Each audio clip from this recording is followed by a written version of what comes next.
জানো তো, এটা না পরশুদিনের ভিডিও। পরশুদিন তো মাছ বার করতে ভুলে গেছিলাম। তো ওদিকের কাজও সারা হয়ে গেছে, দময়ন্তীও বেরিয়ে গেছে।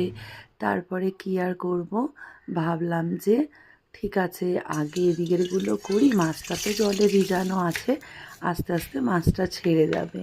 তো ওর জন্য ওদিকে ভাতও বসিয়ে দিলাম, আর এদিকে একটু ভেন্ডিটা ধুয়ে নিয়ে ভালো করে কেটে দিয়েছি। এরকম মোটা মোটা করে পেঁয়াজ দিয়ে ভেন্ডি ভাজলে না আমার খুব ভালো লাগে খেতে। একটু লঙ্কা দিয়ে দিই দু অর্ধেক করে। প্রথম পাতে না খুব ভালো লাগে, জানো না, এটা দিয়ে খেতে।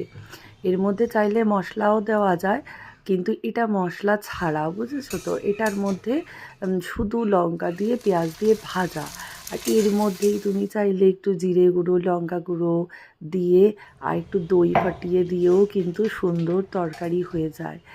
তো যাই হোক, আমি তো ভাজাই ভেজেছিলাম। আর করবো এই যে আমুদি মাছ। আমুদি মাছটা সুন্দর ছেড়ে গেছে, দেখে যত পরে বার করলাম কিন্তু ছেড়ে গেছিলো।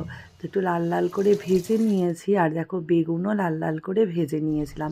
আর একদম বেসিক রান্না করেছি, কালো জিরে ফোড়ন দিয়ে ওই একটু একদম আমি যেরকম করি, একটু পেঁয়াজ ঘষে দিয়ে লঙ্কা গুঁড়ো হলুদ গুঁড়ো, ব্যাস আর কিচ্ছু না। দেখো এটার মধ্যে ঝোলটা একটু গা মাখা হলে পর ওই কেটে রাখা ধনেপাতা আর কাঁচা লঙ্কাটা নামানোর আগে দিয়ে নামিয়ে ফেলেছি, ব্যাস হয়ে গেছে।